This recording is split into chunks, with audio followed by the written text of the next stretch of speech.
Iran America recent ആയിട്ടുള്ള ആക്രമണം നമ്മൾ കണ്ടു. ഇറാൻ എന്തുകൊണ്ട് അടിക്കുന്നില്ല, എന്താണ് ഇറാൻ ഇങ്ങനെ നിൽക്കുന്നത് എന്നുള്ളത് കുറേ ആൾക്കാരൊക്കെ നമ്മൾ ചെയ്ത വീഡിയോയിൽ അല്ലാതെ പല സ്ഥലങ്ങളിലായിട്ട് സംസാരിക്കുന്നത് അല്ലെങ്കിൽ മെസ്സേജ് അയക്കുന്നത് കണ്ടു. സത്യത്തിൽ ഇറാൻ എന്ന് പറഞ്ഞ ആ രാജ്യമുണ്ടല്ലോ, ഇറാൻ്റെ കംപ്ലീറ്റ് നയതന്ത്ര ഉദ്യോഗസ്ഥർ, അതായത് പ്രസിഡന്റ് അടക്കം അല്ലെങ്കിൽ അവരുടെ ഫിനാൻസ് മിനിസ്റ്റേഴ്സ് അടക്കം മറ്റ് IRGCയുടെ സകല കമാൻഡേഴ്സും ഇപ്പോൾ ഉള്ളത് ഇറാഖിലാണ്. അതായത് കാംനയുടെയും കുടുംബത്തിൻ്റെയും ജനാസയുടെ കൂടെ യാത്ര ചെയ്തുകൊണ്ടിരിക്കുകയാണ് അവർ. ഇപ്പോൾ ഇറാഖിലെ ഇന്നത്തെ കംപ്ലീറ്റ് പൊതുദർശനവും കാര്യങ്ങളൊക്കെ കഴിഞ്ഞിട്ട് ഇന്ന് വൈകിട്ട് തിരിച്ചും ടെഹ്റാനിലോട്ടാണ് ഈ മയ്യത്ത് കൊണ്ടുവരേണ്ടത്. നാളെയാണ് ഖബറടക്കം. ഇങ്ങനെയാണ് അതിൻ്റെ ഒരു സ്ട്രക്ചർ പോകുന്നത്.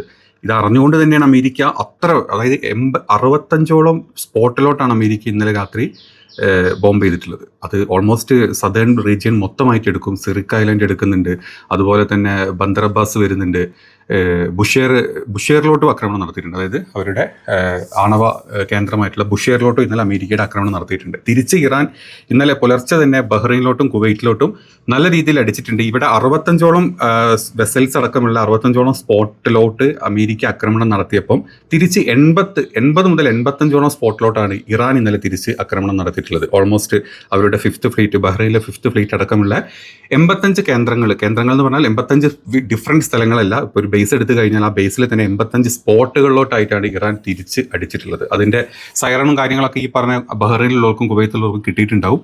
സ്ഫോടന ശബ്ദങ്ങൾ അവർ കേട്ടിട്ടുണ്ടാവും. പക്ഷെ ഒരിക്കലും ഇറാൻ ഒരു സിവിലിയൻ പ്ലേസിലോട്ടോ അതല്ലെങ്കിൽ നോർമലായിട്ടുള്ള അങ്ങനത്തെ പ്ലേസിലോട്ടോ ഒന്നുമല്ല അടിച്ചത്. കംപ്ലീറ്റ്ലി US ബേസിലെ മാത്രം ടാർഗറ്റ് ചെയ്തിട്ടായിരുന്നു ഇറാൻ്റെ ആക്രമണം ഇന്നലെ നടന്നിട്ടുള്ളത്. അതുപോലെ തന്നെ ജോർദാനിലുള്ള ബേസിലോട്ടും ഇറാൻ ഇന്നലെ ആക്രമണം നടത്തിയിട്ടുണ്ട്. ഇനി എന്തുകൊണ്ട് ഇറാൻ കണ്ടിന്യൂസ്ലി ആക്രമണം നടത്തുന്ന മറ്റൊരു ഭയാനകമായിട്ടുള്ള ഒരു തിരിച്ചടികളൊന്നും എന്തുകൊണ്ട് വരുന്നില്ല എന്ന് പറഞ്ഞാൽ, ഞാൻ പറഞ്ഞല്ലോ, തുടക്കത്തിൽ പറഞ്ഞല്ലോ, ഇറാൻ്റെ എല്ലാ നേതാക്കളും അവിടുത്തെ ആ ഒരു ഫ്യൂണറൽ ഫംഗ്ഷൻ്റെ ആയിട്ട് മുന്നോട്ട് പോയിക്കിരിക്കുക.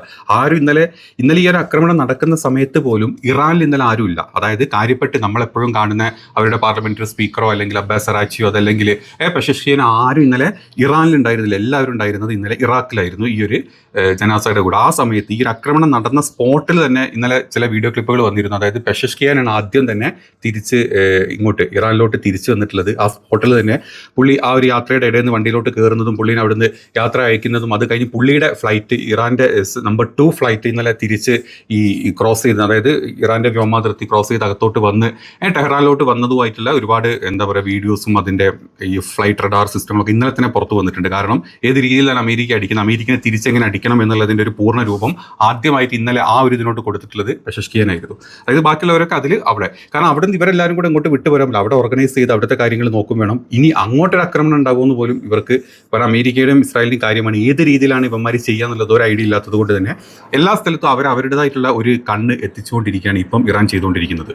അതുള്ളതുകൊണ്ട് തന്നെയാണ് നമ്മൾ ഈ പറയുന്നത് നാളത്തെ ആ ഒരു ഖബറടക്കം കഴിഞ്ഞാൽ ഇനി ഇറാൻ എങ്ങനെയായിരിക്കും മുന്നോട്ട് പോകുന്നത് നിങ്ങൾ ചിന്തിച്ച് നോക്കി. ഈ ഒരു സമയത്ത്, ഈ സീസ് ഫയർ പറഞ്ഞ സമയത്ത് തന്നെ എത്ര വട്ടം അമേരിക്ക സീസ് ഫയർ ലംഘിച്ചിട്ടുണ്ട്. ഇറാൻ എന്തുകൊണ്ട് കപ്പലിനെ വെസൽസിനെ ആക്രമിക്കുന്നു എന്നുള്ളത് വളരെ ക്ലിയർ ആണ്. ക്ലോസിൽ പറഞ്ഞിട്ടില്ല, അതായത് ഈ പറഞ്ഞ 14 ക്ലോസുകളിൽ പറഞ്ഞിട്ടുള്ള എല്ലാ കാര്യങ്ങളും തെറ്റിച്ചുകൊണ്ടാണ് കപ്പലുകൾ അതിലൂടെ പോകുന്നത്. അത് അമേരിക്ക പറഞ്ഞിട്ടാണ് അമേരിക്കയുടെ സപ്പോർട്ടോട് കൂടിയാണ് പോകുന്നത്. അതുകൊണ്ട് ഇറാൻ ആക്രമിക്കും. അവിടെ ഒരു ക്ലോസ് വെച്ച് ഒരു ഡീൽ സംസാരിച്ചുകൊണ്ടിരിക്കുന്നതിനിടയ്ക്ക് ഇറാൻ എന്തിനു ആക്രമിക്കുന്നത് വെച്ചാൽ ആ ഡീലിന് എഗെയിൻസ്റ്റ് ആര് ചെയ്ത് കഴിഞ്ഞാലും, അത് അമേരിക്ക ഭാഗമായിട്ട് ആര് ചെയ്ത് കഴിഞ്ഞാൽ ഇറാൻ തിരിച്ചാക്രമിക്കും. അപ്പം തിരിച്ച് അമേരിക്കയുടെ ഈ ആക്രമണങ്ങൾ വരുമ്പം അതിനുള്ള റീസൺ എന്ന് പറഞ്ഞാൽ ഇതാണ് എന്തുകൊണ്ട് ഇറാൻ ആക്രമിച്ചു എന്നുള്ളത്. ഇനി അത് മാത്രമല്ല, ഇറാൻ എണ്ണ വിൽക്കാം എന്നുള്ള, അതായത് ഇറാൻ്റെ എണ്ണയുടെ ഉപരോധങ്ങൾക്ക് മേലിൽ താൽക്കാലികമായിട്ട് 60 ദിവസത്തേക്ക് ഒരു സാങ്ഷൻസ് റിമൂവ് ചെയ്തിരുന്നു. അത് വീണ്ടും അമേരിക്ക ഇന്നലെ അത് റീസാങ്ഷൻ ചെയ്തിട്ടുണ്ട്. അപ്പം ക്ലോസിൽ പറഞ്ഞിട്ടുള്ള 10ാമത്തെ ക്ലോസിൻ്റെ അത് ക്രോസ് ചെയ്യുന്നതായിരുന്നു ഇത്തരത്തിലുള്ളൊരു തീരുമാനം. അപ്പം മുന്നോട്ട് പോകുന്ന ഡീൽ എന്ന് പറയുമ്പോൾ ഒരു ഡീലും അവിടെ നടക്കുന്നില്ല, ഒരു ഡീലും അവിടെ നടത്തിയിട്ടുമില്ല. എല്ലാം പറഞ്ഞ ഡീലുകളിൽ വെച്ചിട്ടുള്ള എല്ലാ കാര്യങ്ങളും തകിടം മറച്ചുകൊണ്ടിരിക്കുന്ന അമേരിക്ക തന്നെയാണ്. ഇറാൻ അതിന് എതിർത്തുകൊണ്ടിരിക്കുന്നത്. പക്ഷേ ഇറാൻ ഈ ഒരു ഫംഗ്ഷൻ സ്റ്റാർട്ട് ചെയ്ത് ഇത്രയും ദിവസം എന്തുകൊണ്ട് 3 മാസം ഇത്തരത്തിലുള്ള ഒരു ആക്രമണങ്ങളും കാര്യങ്ങളും നടന്നില്ല? എന്താ ഇറാൻ അവിടെ എല്ലാവരും ഇങ്ങനെ വിജിലൻ്റായി നിൽക്കുകയാണ്, ഏത് സമയത്തും അടിക്കും. പക്ഷേ എപ്പോഴാണോ അവർ ഈ ഒരു യാത്ര തുടങ്ങി, 4-ാം തീയതി തുടങ്ങിയതാണ് ഈ ഒരു ലോക നേതാക്കൾ ഇറാനിലോട്ട് വരുന്നത്. ഇറാൻ ഒരു അഗ്രഷൻ്റെ മേലോട്ട് ഇറാന് കാണിക്കാനും പറ്റില്ല. പല ലോക നേതാക്കളും പൊളിറ്റിക്കലി സാമ്പത്തികപരമായിട്ടും പല ലോക നേതാക്കളും അവിടെ ഇപ്പോൾ തടിച്ചു കുടിക്കുന്ന സമയമാണ്. ഈ സമയത്ത് എക്സ്ട്രാ അഗ്രഷൻ കാണിച്ച് അമേരിക്കക്കും ഇസ്രായേലിനും ഒരു ചിന്തയില്ല. അവിടെ എത്ര ആൾ വന്നാലും, ആര് മരിച്ചു കഴിഞ്ഞാലും, ഏത് ലോക നേതാവാണ് മരിച്ചു കഴിഞ്ഞാലും അമേരിക്കയ്ക്ക് ഒരു പ്രശ്നമില്ല, ഇസ്രായേലിന് ഒരു പ്രശ്നമില്ല. കാരണം ലോക നിയമങ്ങളൊന്നും പാലിച്ച് മുന്നോട്ട് പോകുന്ന രാജ്യങ്ങളല്ല അവർ. അതുകൊണ്ട് തന്നെ അവിടെ ഇപ്പോൾ ഒരു അഗ്രഷൻ കാണിച്ചു കഴിഞ്ഞാൽ ഇവന്മാർ വീണ്ടും അവിടേക്ക് ആക്രമണം നടത്തി ലോക നേതാക്കൾക്ക് വല്ലതും സംഭവിച്ചു കഴിഞ്ഞാൽ അത് വലിയൊരു പ്രശ്നമായിരിക്കും. അത് ഇറാന് പ്രശ്നമായിരിക്കും, അല്ലെങ്കിൽ മറ്റ് രാജ്യങ്ങളിൽ സംസാരിക്കും. അമേരിക്കക്കും ഇസ്രായേലും പ്രശ്നമില്ല. അതുകൊണ്ട് അതും കൂടെ മുൻകൂട്ടി കണ്ടിട്ട് മാത്രമേ ഇപ്പം ഇറാൻ തിരിച്ചടിക്കുകയുള്ളൂ. നമുക്ക് തോന്നരുത് ഇറാൻ്റെ കയ്യിലെല്ലാം തീർന്നു പോയതുകൊണ്ടാണ് ഇറാൻ അടിക്കാത്തത്.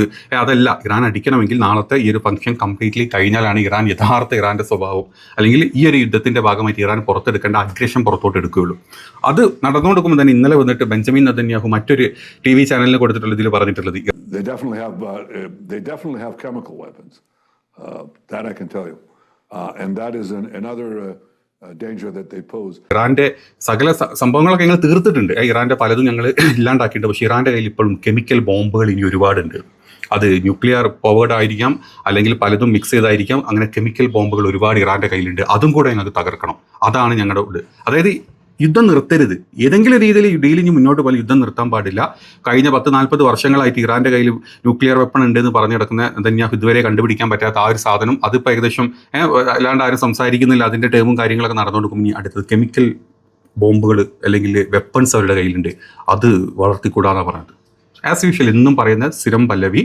അത് കണ്ട് ചാടിത്തുള്ളാൻ അമേരിക്ക കൂടെ എപ്പോഴും നിൽക്കും. ഇത് കണ്ട് ഇവർക്കൊക്കെ എല്ലാം കവച്ച് അല്ലെങ്കിൽ തുറന്നു വെച്ച് കൊടുക്കാൻ വേണ്ടിയിട്ട് നമ്മുടെ ഗൾഫ് രാജ്യങ്ങളും ഇതേപോലെ ബഹ്റൈനും കുവൈറ്റും UAE ഒക്കെ ഇതേപോലെ അവർക്ക് വേണ്ടി നിന്നും കൊടുക്കും. അതാണ് ഇപ്പോൾ നമ്മളിവിടെ പച്ചക്ക് കണ്ടുകൊണ്ടിരിക്കുന്നത്. അപ്പം ഇപ്പോഴത്തെ ഏതായാലും ആ ഒരു ആക്രമണവും പ്രത്യാക്രമണവും ഇപ്പം താൽക്കാലികമായിട്ടൊന്ന് സ്റ്റോപ്പ് ആയിട്ടുണ്ട്. പക്ഷേ ഇനിയും അത് ഏത് രീതിയിലോട്ടാണ് ഇതിൻ്റെ അഗ്രഷൻ മൂർച്ഛിക്കുക എന്നുള്ളത് നമ്മൾ കണ്ടു തന്നെ അറിയേണ്ടി വരും. നാളെ കഴിഞ്ഞാൽ ഏത് രീതിയിലോട്ടാണ് ഈ യുദ്ധം ഒരു മഹായുദ്ധം ആകുമെന്നുള്ളതും നമ്മൾ കണ്ടു തന്നെ അറിയേണ്ടി വരും. പുതിയ അപ്ഡേറ്റുകൾ ഉണ്ടെങ്കിൽ നമ്മൾ അടുത്ത വീഡിയോയിലായിട്ട് ചെയ്യും. മാക്സിമം സപ്പോർട്ട് ചെയ്യാം. ബൈ.